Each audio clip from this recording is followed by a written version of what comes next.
Fantasy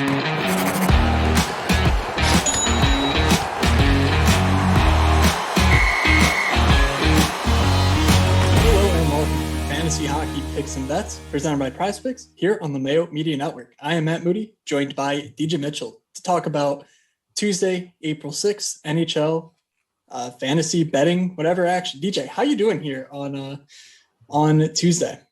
I'm doing great.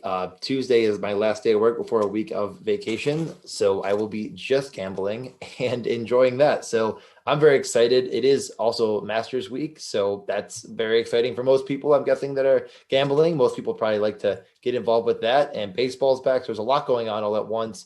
But we're here to talk about the 9-game NHL slate. Definitely some interesting news and notes to get to, so I don't want to take too long. But Matt, how are you doing yourself? Yeah, no, I'm doing great. Like you mentioned, it's Masters Week, so that's been a big point of focus and research and all that. I've also been dabbling in the MLB streets. I do like me some baseball. I love watching baseball. It's one of my guilty pleasures. Like, just to have it on and watch it. It's just great. Like, I don't really like the league or anything, but it's just fun to watch. So, I've been playing some fantasy there.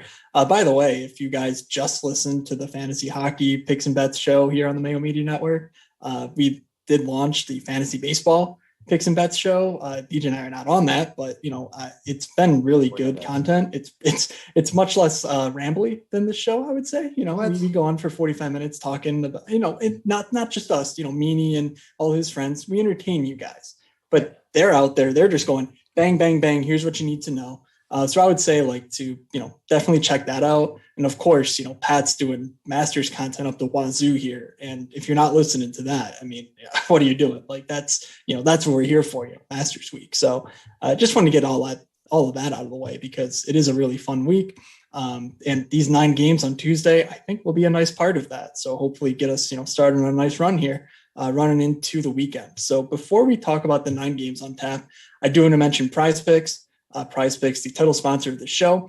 So show us some support, show them some support, and head on over there, prizepicks.com. Use code MMN as a promo code to get up to $100 match deposit bonus. And what you do over there when you make an account, simple. You pick the over or the under on numerous fantasy scores. You can do that for the NHL, of course. You can do that across sports. So say the MLB, PGA, NHL, you can do any sport. They even offer esports, tennis, you name it. And you pick up to 5 players. You simply pick the over or the under, and, you have at it. So for the NHL, you get 3 points for a goal. You get 2 points for an assist, and you get a half point for a block shot and a shot on goal. That's really as simple as it is. And you want to go for high volume shooters and, teams in good matchups, players there. So head on over there. Add that to part of your fantasy day, DraftKings, FanDuel betting. Add Prize Picks to that. I guarantee it'll be worth it. So, DJ, we're here to talk about 9 games on Tuesday.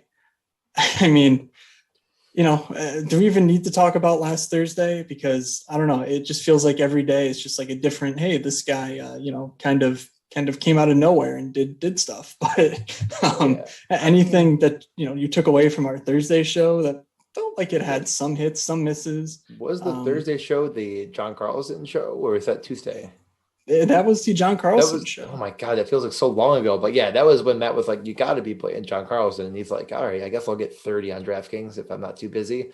I think it was like 25. He had like 2 goals and like 3 shots or something. But that was very sharp, like very interesting way of looking at it. Like, normally in a normal season, don't love to look at like team by team matchups because there's not a big sample size. So then this year we get a huge sample size, and that definitely could come into play a little bit more. So that was very interesting. Am I missing anything that we definitely hit on that you're proud of yourself? I don't really think so. I just more, if there was anything that was sticking in your craw, about the Thursday. So did the Sabres win? That couldn't be. They went to overtime. They tried really hard, but they didn't do it. All right, but we're a forward-thinking show. Let's get to the good stuff. I can't think of anything that was that big. I didn't even put that many props down on Thursday. I was just busy with stuff. So we can get to the Buffalo at New Jersey game if you want to start right with the bottom of the league and also of the slate. Yeah, start at the bottom and work our way up. Spoiler alert: the last game in the night involves Anaheim, so it's quite the roller coaster of a slate here. So yeah, let's start with Buffalo at New Jersey. New Jersey at home, a minus 157 money line favorite. Over unders on this game is 5.5. I mean, I get it. Like Linus Ullmark has been good, but there's no reason that this game should be a 5.5. Like it's two teams that have been putting up goals lately, and they've been definitely putting up the expected goals. Like it's honestly a game where, the defenses are not good, but it's not like the offenses are playing horrible as of late. So I really think that this 5.5 right here is probably the first bet we talk about, but also I think one of my favorite of the entire slate. So that one immediately jumped out at me. DJ, what are your thoughts on the money line here? This Buffalo, I think they have points in 4 straight games. Is that right? I think it's 3, right? Is it 4? No, they went to overtime too. Yeah, it was 4. 4 straight games. Oh my God. Wait. That can't be right. It's not 5. Monday, Wednesday, Thursday, Saturday. Yeah, 4. Yeah, 4. Yeah, it's 4. I think it's 4. You're right. Yeah, I mean, it's so pretty crazy. Do they keep it going? I mean, honestly, I really don't want to take this money line in this game. I'd rather take the over and just not even try to play that Russian roulette with what Sabres team is going to show up. It's incredibly dependent on the goalie, obviously, as we already mentioned. I mean, Ullmark, I don't want to beat this into the ground, but Ullmark is a 921 goalie, and Tokarski and Hutton are. I mean, I think Hutton's maybe not going to play for Buffalo anymore. Like they're just going to play Tokarski now, but he's a AHL quality starter, maybe. It makes a world of difference. So obviously that would change my perspective, but not on the over under. So I'd rather just go there. It's not, not the same exact as taking Buffalo at, I think, a fair price point here, but just not for me. I am interested in the player props here. With Palmieri coming out, it did obviously clearly change up the lines, but more to the point, it gave Jack Hughes a quality 24 minutes of ice time with all of the power play run. Yeah, that's a lot. He is priced not correctly again on this slate. He's plus 275 to score any time, plus 1,500 to score first. I'm not saying that's like by any stretch a lock. He can turn into kind of a pass first type of guy. His line mates in the game, weirdly enough, where Matt, would you mind saying it for me? Igor Sharangovich. Sharangovich. I want to say Sharangovich so bad that I can't even think of how all right. Sharangovich and Kokkonen. Right? Close enough. Kokkonen, yeah. Right? Yeah. That's a pass. That's a pass. Yeah. Who did not play on the power play with him. So Hughes played with, if you are playing on DraftKings, Zacha and Zajac, all 3 centers in the first power play unit, and Brett with Ty Smith. So it does change up the correlations. But I think Jack Hughes is definitely one of my favorite plays of the night on DraftKings for sure. But I also want to get a shot prop odd. With those guys out there, he's definitely been shooting a good bit more. So I'm very in on that. You mentioned Jack Hughes having pretty enticing to score odds at a plus 275, but Travis Zajac there plus 420. Top power play. He scored a nice one-timer goal. He scored twice last game. Like it could certainly work again. He's the sort of guy who will be out there when you're talking empty net situations if the Devils are leading. So I don't hate those odds at plus 420. We're talking guys like Jesper Bratt. Andreas Janssen at plus 275. Just absolutely not. So I think that those are kind of the guys, look at that first power play.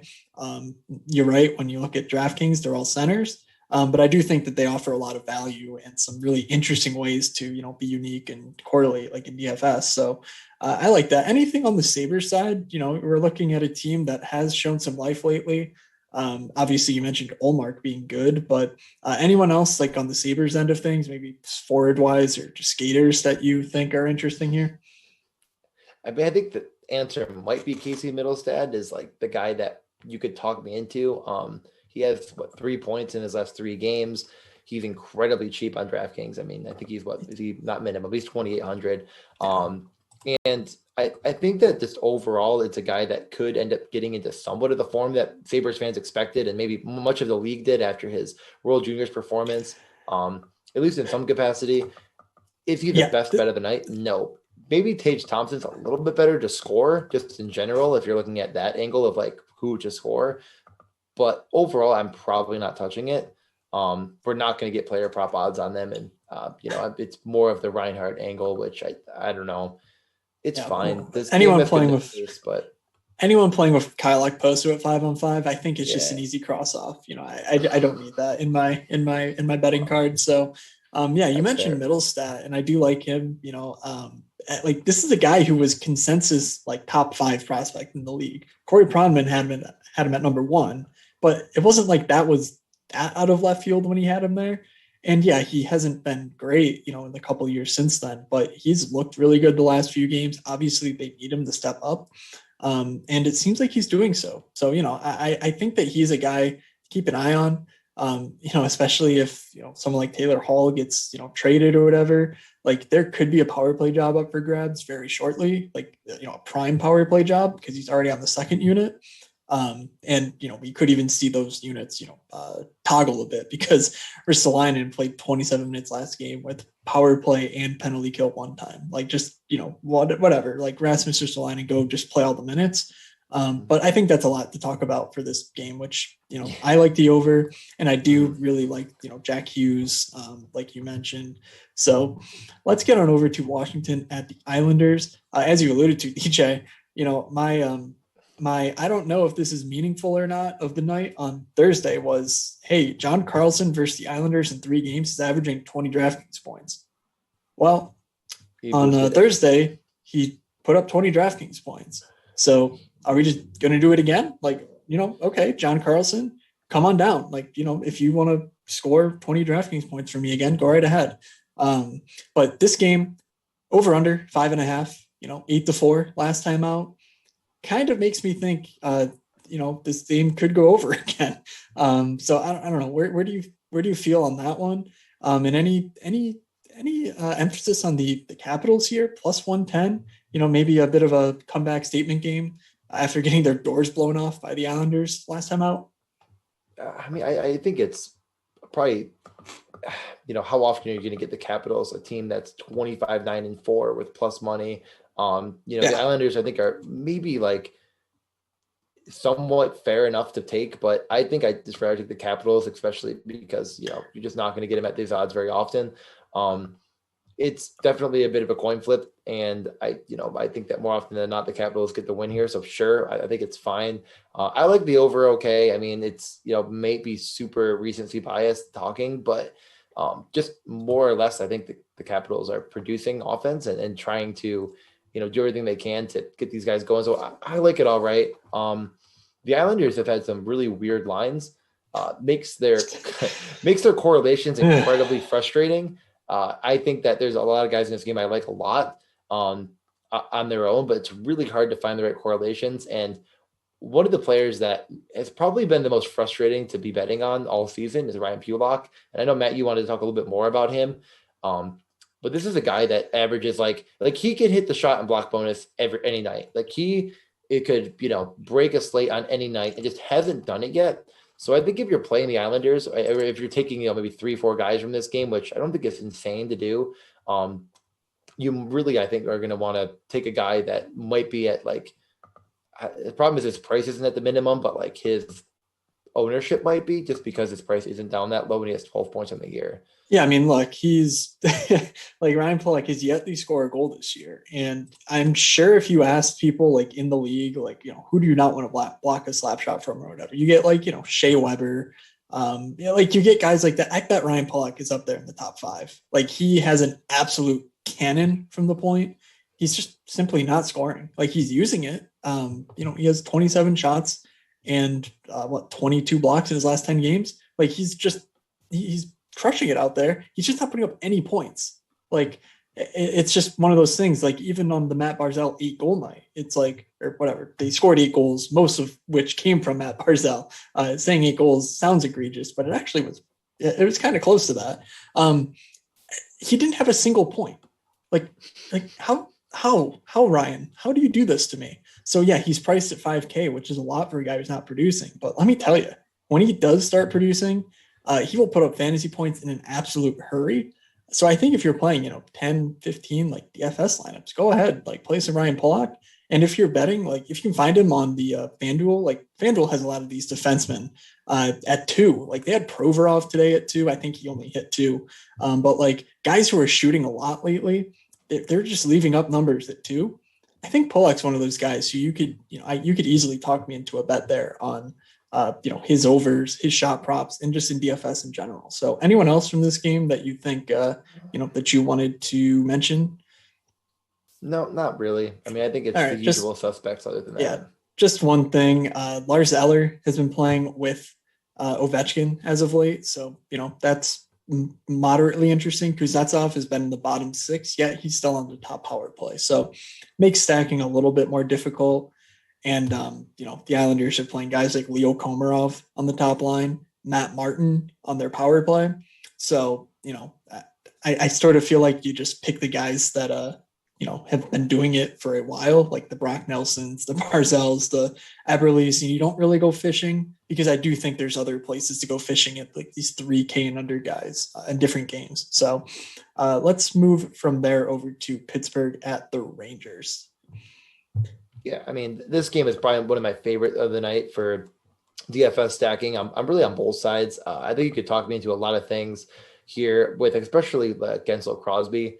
Those two together have been awesome. Gensel has I think 9 shots on goal in the past 2 games, if I recall correctly. He's been one of the kind of premium shooters. 9 shots in the past 2 games. Kind of coming back into form. I like the matchup. I think I like the over a good bit here, and I do like the Penguins to get the win at -103.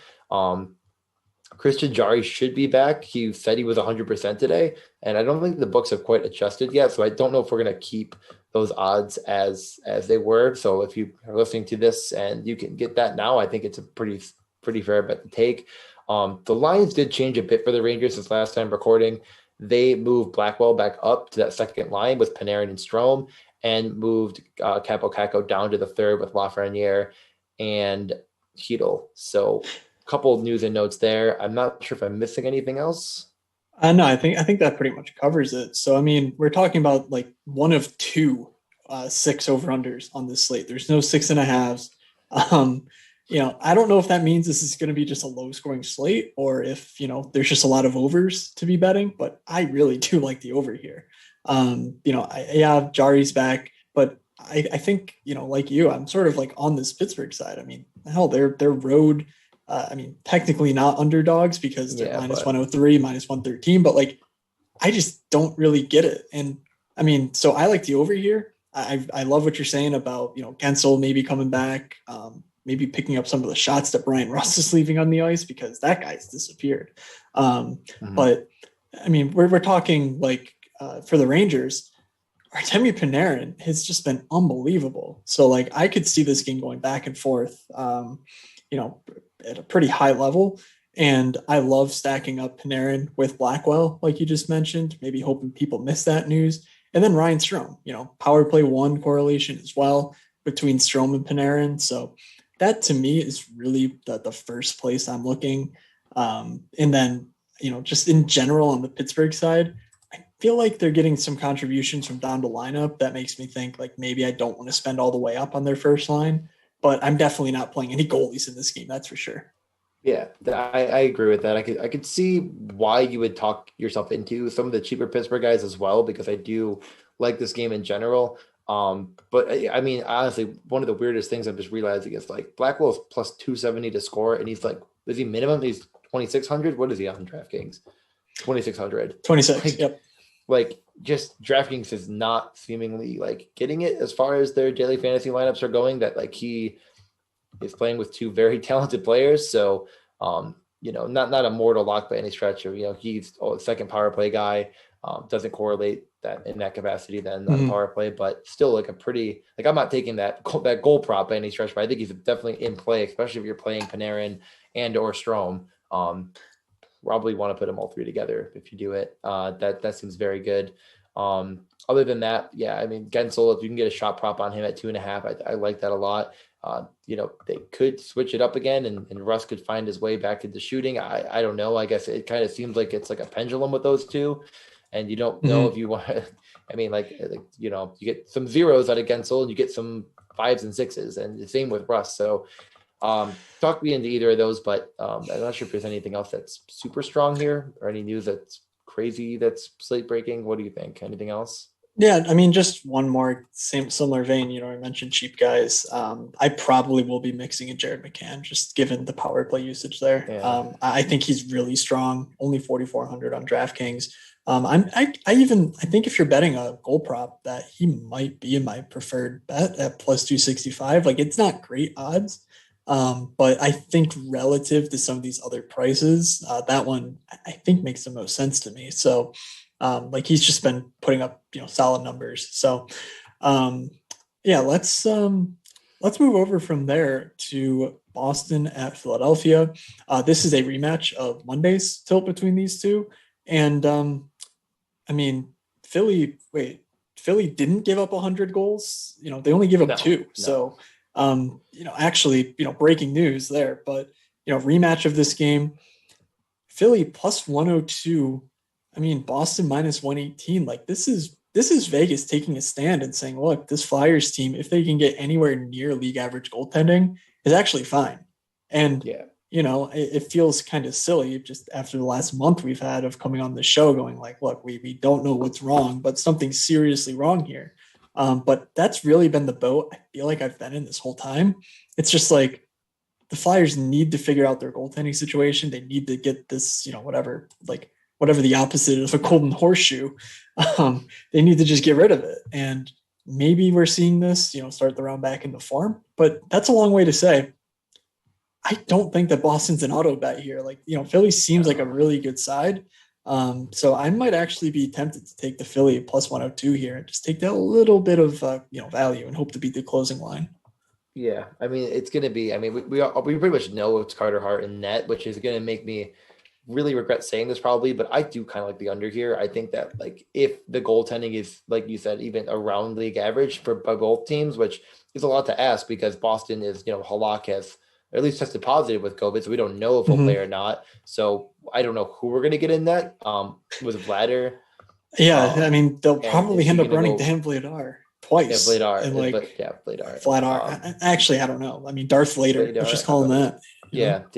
I mean, that could obviously hurt, a goalie on a back-to-back and Carter Hart, who I don't think we're going to surprise anyone by saying this. Matt, do you know what his save percentage is on the year? I have it up. Okay. Is it like 9-10? Is it just fine? No. Oh God, is it bad? I feel like you gotta be joking, right? Like, Carter Hart. I thought you meant Vladar. Carter my Hart. bad. I'm like, my bad. I misunderstood the question. Nope, Carter Hart. All right, way down at 830. 871. It's 871. So I mean, we're talking ridiculous. Like a guy that, like, I mean, I'm pretty sure Hutchinson had like around that when he was with the Leafs, and like they literally shot him into the sun. No, actually, except now he's Vladar is at 929. Like, he's been really good, but he has like 3 games, okay. So it's really good. And that's before this Flyers game, so it might have gone down. But yeah, no. So I mean, if Carter Hart is even slightly like average at 900, like I think this game could go hit the under for sure. I think both sides are just fine defensively, and I'm back to back for both these teams. Like, I'm leaning that way, but Carter Hart could 870 of it, and that could hurt. So yeah, so a guy who I think you always got to consider when it comes to these Boston games in general, and certainly this matchup, is David Pastrnak. He's just sort of lurking there in the background, just waiting to have an explosion night. So what's really interesting about him is that he's been playing with David Krejci and Nick Ritchie the last few games. So, we're talking about a guy who on the year is one of the league leaders in terms of points and in terms of goals. 16 goals in 27 games, 14 assists there. So over a point per game player. But he's just a monster rate shooter, averaging 4 shots over his last 10. He's torched the Flyers too. This last game notwithstanding, he still has 6 goals against them in 4 games now. So there's every reason to like him. And what do you do? his shot prop is not obviously a mortal lock because it's like 3.5 every night, but it feels like he is hitting that way more often than not. 3rd in the league right now in iCourse report for 60 in the past 10. Only Pietrangelo and Dougie Hamilton, by the way, two guys with slightly higher. He is just everything you want in a prop bet. I'm not sure if I'm going to take him to score at plus 106. I do think he'll be the primary, shot guy there and on the power play. So it's worth, I guess, considering but it's not like a 50% chance. So, but I like the shot prop a lot here. I think I'll probably be jamming that in if it's 3.5. I think he's going to hit it for sure. Yeah, so one guy on the Flyers side who I think we should talk about is Travis Konechny, because he's a guy coming into the year. We were like, hey, this guy was the focal point of their offense in the bubble. And, he's going to have a great year.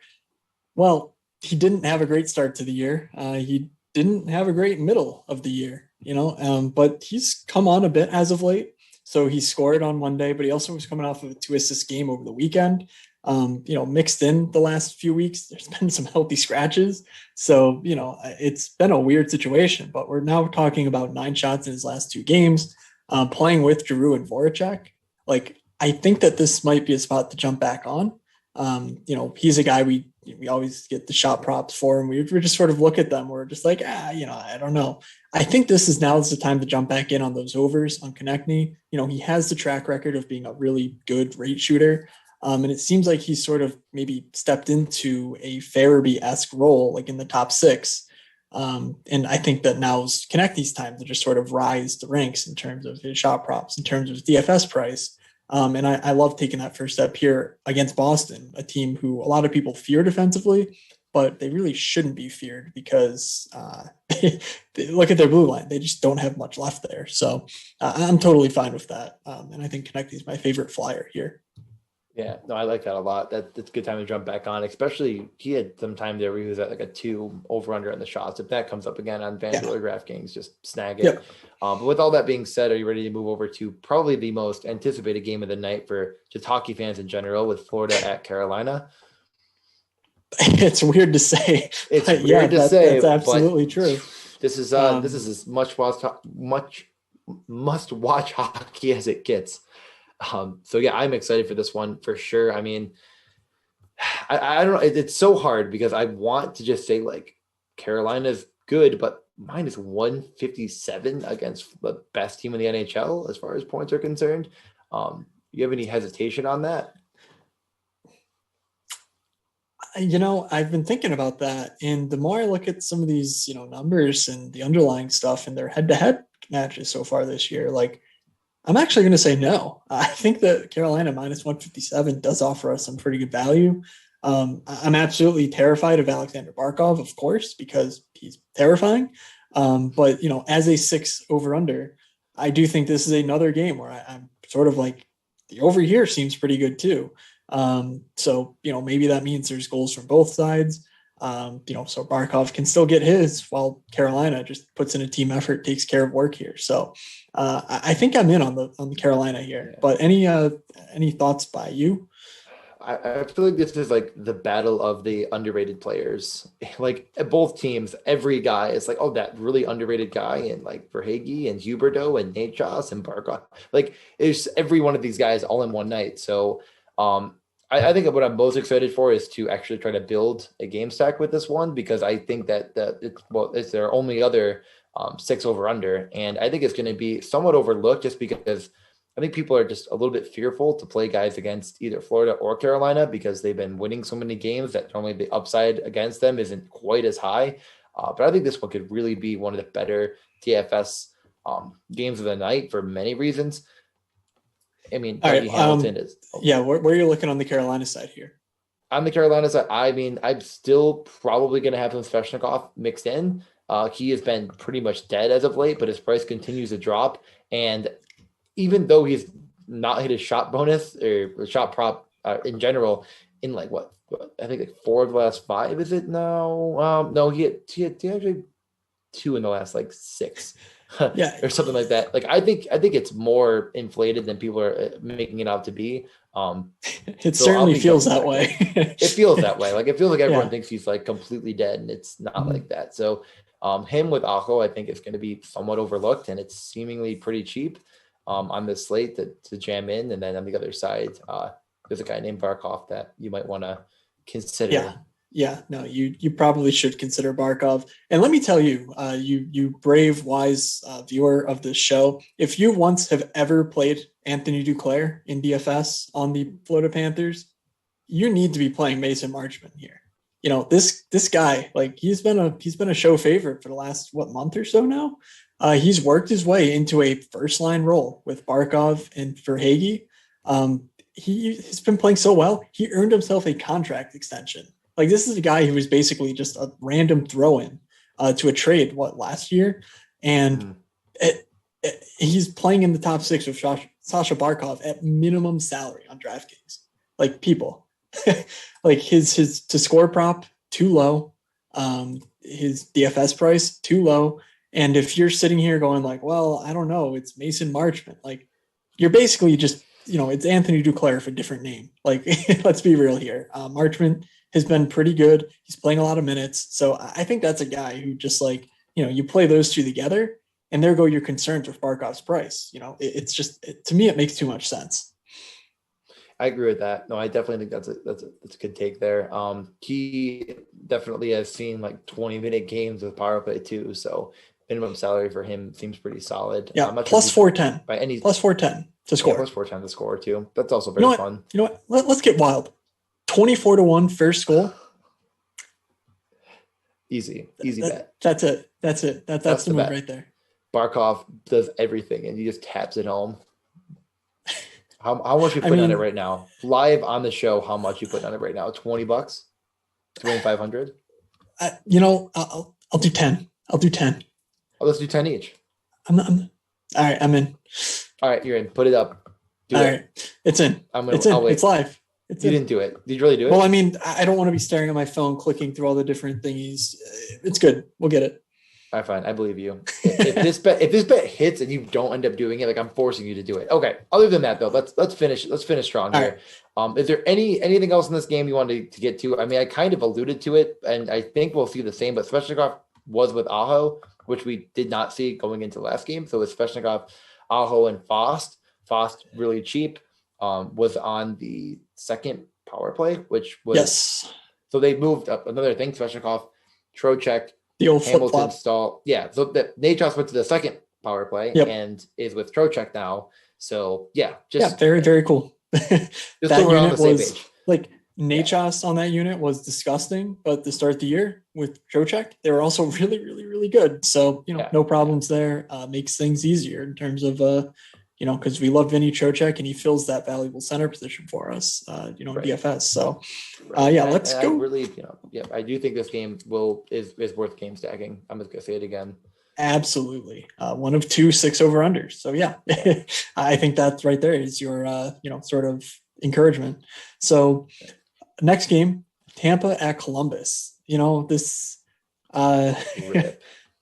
Yeah, I don't know what's happened to Tampa. I mean, they lost convincingly to the Detroit Red Wings. So just pouring out for our boys, John Cooper, he can't get any of his forwards to do anything. Like if you told me 10 games ago that like, hey, Steven Stamkos would be one of the leaders on the team, averaging like 3 shot attempts per night, I would be like, you're an insane person. What are you talking about? This is Tampa. But something seems a little strange here. A guy like Victor Hedman is pulling the load entirely by himself offensively. I get it. You want him to win another Norris, but maybe this isn't the way to do it, guys. So, minus 200 here on Tampa. I just feel like such a sucker for saying I want Columbus here. But I think this just means this is a stay away from me. Like, I don't know what's going to happen here. It's just been so bizarre to see what this team has sort of morphed into over the last, set of games. And I kind of want to see it from them before I dive back in. So any thoughts on that or some players here? I think this game is very simple to me. If we last minute, like 10 minutes to lock, get confirmation that Stamkos point Palat again, I'm going to put that lineup in somewhere because it's kind of like Tampa going all in. Putting those 3 all back together, power play, everything like that correlation, and maybe even Hedman with it as well. Because I feel like if you're playing Tampa, you got to have Hedman. Other than that, this is pretty much a stay away. I couldn't even try to convince myself to take a player prop here.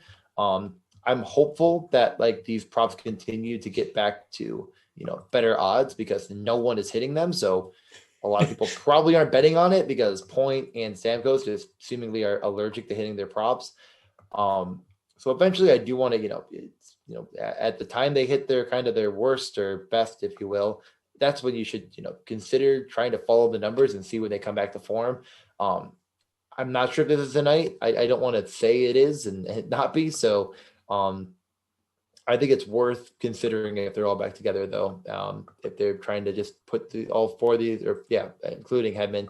But the one guy that you can take, I think, without much hesitation, is Victor Hedman to hit his shot prop bonus, who has been hitting it, including that big old 10 spot he put up Columbus before. So I think that he's the guy here, especially if you get him at like 2.5. Like that's pretty fair. Yep. That's the one guy because they're feeding him and they want him to shoot, and he is. So. Yeah, no, I think like Victor Hedman is literally the only guy who I think is, remotely on my radar here. And again, I'm just stepping aside and letting this game play out and maybe trying to learn from it, because at this point I feel kind of lost when it comes to Tampa. And similarly, when it comes to Columbus, I mean, no idea what they're doing. Like what's happened there. We don't need to beat the dead horse, but like Patrick Laine just not doing much of anything. It just feels sort of like a lost cause. We were, I don't know, we were on to something when Columbus laid an egg versus Detroit. But apparently Tampa also laying eggs. Like, I guess this is the perfect post-Easter show, huh? I knew the joke was coming. I'm glad you made it. Way to get there, Matt. I think the one odd of anything for Columbus is just something Bjorkstrand related, just because they kind of got him priced like very weirdly, like 270 to score, but I'm not sure if I'm going to do it. Yeah, we're splitting hairs, but like maybe Cam Atkinson, basically the same odds, better. Yeah, kind of feel like both. It's like literally. Yeah, you could consider be there. Yeah, but all right, enough about that game. Let's get to Nashville at Detroit. We do have some kind of concerning news on Nashville, where we have no Forsberg and also perhaps no Arvidsson. So he traveled with the team, so he's certainly a question mark. But Nashville could be without, obviously they're still without Ryan Ellis. They're without Philip Forsberg. They could even be without Victor Arvidsson here. We're talking about a Detroit team that's obviously not very good, but they are riding high, coming off a win against Tampa, a pretty convincing win, as we mentioned. They're plus 130 here at home. Nashville minus 152. Are you able to lay those odds on a Nashville team, or do you just need to know more about whether Arvidsson's in or anything else? It's the Rocco Grimaldi 4-goal game night. I'm not sure why we're even questioning this. That's where you put your money. No, but I mean, personally, it's a stay away from me. Like, even if Arvidsson's in, I just probably won't do it. Nashville has been good enough as of late to where I definitely could see the angle. A team that's fighting for a playoff spot, a team that has seemingly found lightning in the bottle with UC Saros, and I guess assume he's going to start. I don't know, but I mean, why not? He's been absolutely awesome for them as of late. I think he's got he had 5 or 6 out of 7 or something ridiculous, and he's almost a 930 goalie. So that, for that reason alone, I think you could talk the end of Nashville getting the win here, but I just don't really want to put the variance of them being without 2 of their best players. If they are without those 2 guys, I think that Yossi in any sort of shot prop variety is fine. He hasn't hit in the past 2 games, but that was Chicago and Dallas, marginally better teams than Detroit. Marginally better teams in Detroit. So yeah, I just think he's just a really, really, really good play here. Like, obviously it's a defenseman, but he's going to have the shot attempts. It's just, are they going to get on net? And I think, more often than not against Detroit, especially without 2 of their best shooters, easy to say, he's going to have to be the guy that steps it up, puts it on net. Another guy, Kelly Youngcroc, I think, to score, especially if both those 2 guys are out, I think he'll get a ton of run and be more of a focal point as far as shooting. 11 goals on the year, so he's all right. But yeah, I'm just looking at I'm looking at these goal score odds, and I'm feeling like I want to pat myself on the back for Eli Tolvanen is the most likely guy in this game to score a goal. I know. Like We remember were the all days. over. Oh God, Remember the he was days when 420 and plus, like yeah, he was like Tim Stützle level yeah. of goal odds, and now he's plus 170. Like good for him. Yeah. Well, they seemingly got the news too that They Arvidsson did. might not play because yeah, that's made a big difference. But yeah, I mean, again, kind So of what I'm saying here is like Tolvanen, 10 goals on the year, not shooting as much as Jan Krok. yeah, I mean, should both get the same power play usage in many capacities. So I feel like if you feel really good about Tolvanen, who might have a better shot, I would say that's fair enough. I'd say that's probably accurate for sure. But I don't think it makes that big of a difference here. Yeah, on this Yarncrow is Swedish for iron hook and Finnish for absolute muffin because he's not a very good shooter. But I get it. He's shooting a lot. You made that up, right? I mean, his name is actually Yarncroc means iron hook in Swedish. Oh, did they do that in the puck soup? They did, but I actually knew that okay. before. It was a fun fact from even before that. I want to know the story, but we'll do that after the podcast of how you possibly freaking know that. I think Dmitry Filipovich tweeted about it a while ago. Okay. I actually think that's what happened there. But anyway, getting back else to in this game you want to get to? Are you thinking under here? Because I'm kind of leaning under myself. This is a game where I'm thinking the under. I'm thinking tighty, maybe 2-2 overtime. I could see Detroit pulling this out to overtime. I like some of their pieces. What's 3-2 Nashville win? Probably like the worst odds. It's probably like the chalk in terms of your exact score betting or whatever. No, it's totally the chalk. Yeah. All right.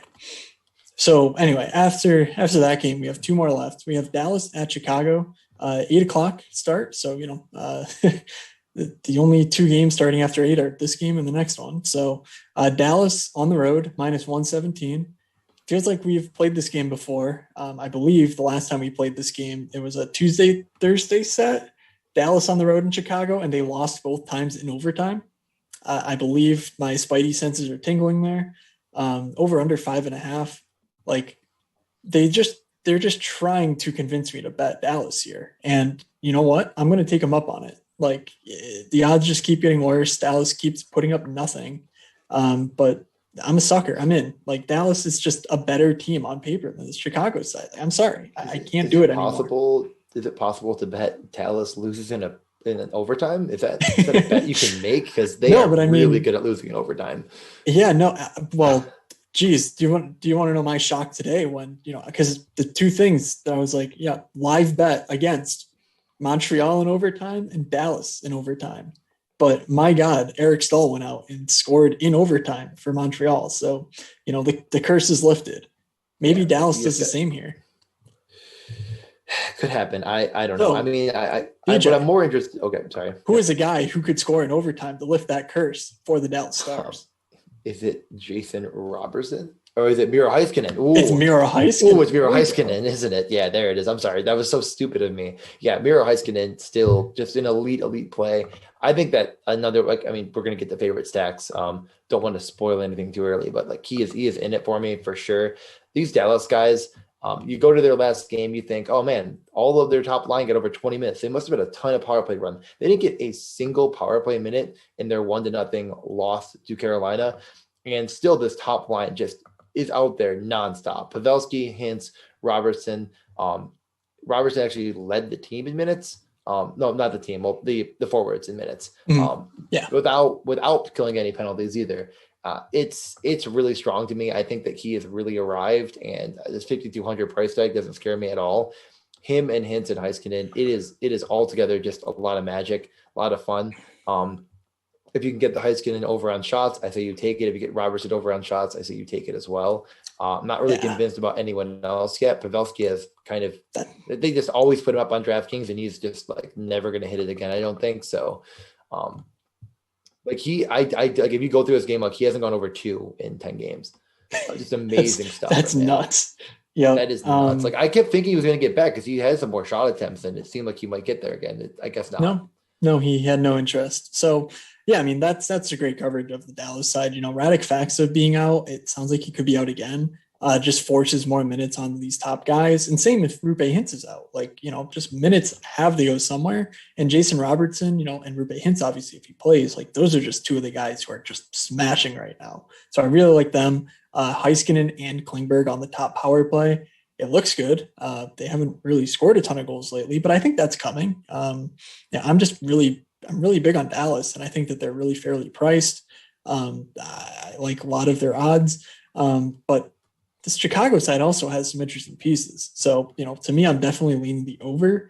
And to me, it sort of starts with Kirby Dach. I mean, he's done everything we want him to. He's now playing the top line between Kane and DeBrincat. He's playing on the top power play. He's just a really nice young player, and DraftKings is not pricing him where he should be. He's 3,500. He's plus 275 to score a goal. There's not many guys at that price range who have such low odds to score. So, that's one area where I think you can use the odds to sort of inform your DFS.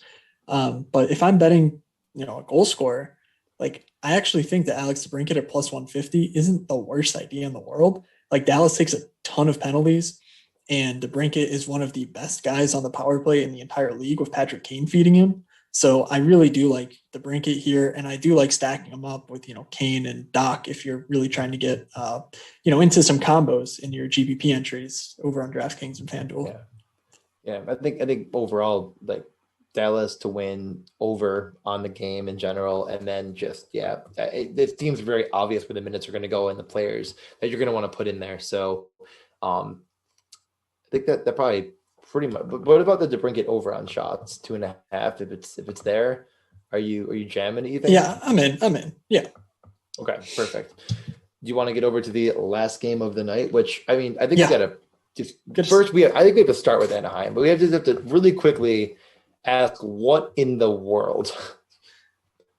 And Matt, what am I alluding to? Sometimes when a team just really has given up on winning hockey games, they take their most talented offensive player and they send him to the minors to learn how to play center. As if you can't learn how to play center in the NHL when your centers are the corpse of Ryan Getzlaf, Adam Henrique, Isaac Lundestrom, Sam Steele, Derek Grant. I'm listing names. I could have made up half of those names, and I bet you guys wouldn't have even known. And they're sending Trevor Zegras, one of the top prospects in the league, and definitely a guy who's taken a massive step forward in a lot of those rankings, given his performance since he came into the NHL, down to the AHL to learn the position of center. Coaches, GMs, he's literally been playing it since he was probably old enough to skate. It's just one of those things where Anaheim clearly has a much longer term view than just this season, which sucks because, they're wasting guys like John Gibson, the absolute prime of his career at this point. But, at some point something's got to give. So I'm looking at this game, San Jose minus 175. It is long odds for a team like San Jose, who's not the best, but I'm actually pretty convinced that they're a really solid team when they're getting any sort of goaltending. And right now, they've been getting a long stretch of good goaltending from Martin Jones. So I'm not one of those people who's convinced he's going to turn back into a pumpkin or whatever. So I'm very much here for the Sharks team. I like taking the money line. I actually might even think about taking the puck line here on San Jose. I'm just convinced they are much better than this Anaheim team is currently constructed. Well, you're correct. What you just said. Yeah, I think it's just the easiest way to do it is just to take the Sharks. That seems really, really sharp. It's just not priced out of the equation like it should be. Aren't they on a 5-game win streak? Am I losing my mind? I don't know, but I know they've been very good. So they've been very good. Hold on. And it's just and the Ducks, I can guarantee they have not won 5 in a row. That would be would be easy to say. It just doesn't, they just don't really make it seem.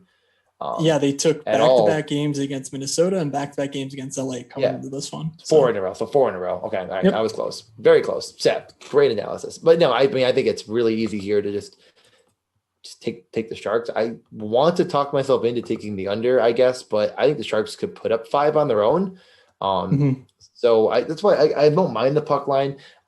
If there's one guy here that I'm going to be kind of taking a little bit more than anyone else, there's actually probably a few guys here. I like Timo Meier and Evander Kane. Those are probably the two. They don't correlate, so you're kind of going to correlate them with different pieces. I know that Kane's a lot more expensive, but Matt, I know you're kind of leaning his way, so I'll just kind of Am I send it right ever? over to you. Yeah, I think Evander Kane might actually be one of my favorite players on the entire slate. He's a little bit cheaper than those big names, Pasta, Panarin, whatever. 7,300 though isn't cheap, but you can get a lot of his teammates for cheap. You're talking Kevin LeBanc, Logan Couture, Eric Carlson. All those guys will be with him on the power play and at 5-on-5. And we're talking about a guy who on the season has 33 points in 37 games. And that's not even the best part of his profile because he is a monster rate shooter. 124 shots in just 37 games. Like 4 shots a game from a guy is unheard of.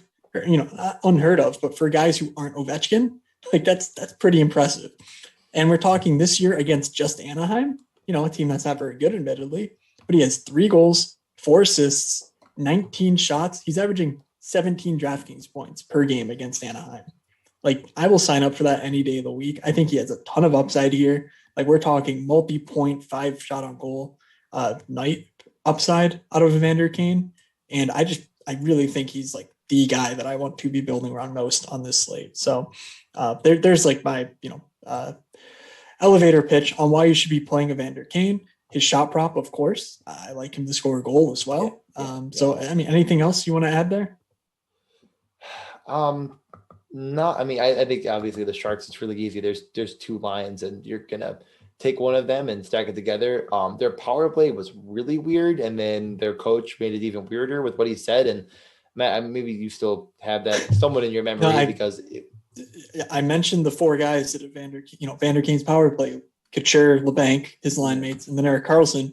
The 5th guy, the coach just said it'll be either Marlowe or John Leonard, and it'll be, quote, up to the players to decide. Like, yeah, what, coach? Like, that's not really how that works. It's like, you're the one who puts guys on the ice. So in any case, it's kind of tough to stack, the 5th guy in that power play, but whatever. Yeah, I mean, we'll go with it. I did kind of like the idea of a Zegras Drysdale stack, but obviously that died. But do you have any interest at all in Jamie Drysdale, or is it just there's so little talent on Anaheim? Yeah, okay. The thing is, it's that Drysdale is really good, but he's not the sort of player who excels in daily fantasy. He's not going to be a guy who puts up a ton of shots. Based on what I've seen from him, what I've read about him, doesn't seem like he'll be a guy who'll be used in defensive situations either. So the block shots are kind of out of the picture. And I mean, they just have, they have Shattenkirk, they have Fowler, like they have other guys that they are fine to rely on who are okay. So I just don't think that Drysdale is like, a guy who I'm prioritizing. And I think on, this slate in particular, I'm just spending up at defense, like there's a lot of good ways to go. So that's my thoughts there. So let's recap with a few of our favorite bets and a couple of quick DFS stacks and get on out of here. What do you say? Yeah, no, definitely. I mean, I don't want to take your favorite one. So do you want to say the first one? I mean, I sort of talked myself into the Sharks puck line at plus 150. Okay. To win by more than 1 goal, plus 150. I think I really like that. So give me the Sharks puck line. All right, fine. I think I'll go with the which one? Yeah, I'll just do it. The over on the Buffalo, New Jersey game. I'm also wearing my Devils Christmas tree colored white jersey. Very fun. Nice. Very, very nice. That's a very nice jersey. And another reason you should go on YouTube, watch this video on YouTube, drop us a like over there and, subscribe and all that stuff. For my second one, let's see. I do like a lot of these overs. So yeah, me too. I can't wait for them to fail. I feel like I always like too many overs, and then I talk myself off of 5 of them right before lock. All right, I will take the Pittsburgh Rangers over. It's over 6, but I just think that there's not a prayer for the goalies in that game, in my opinion. So yeah, no, I like it. Honestly, I like the Pittsburgh side a lot at minus 103 too. But let me look. Is there any other? I mean,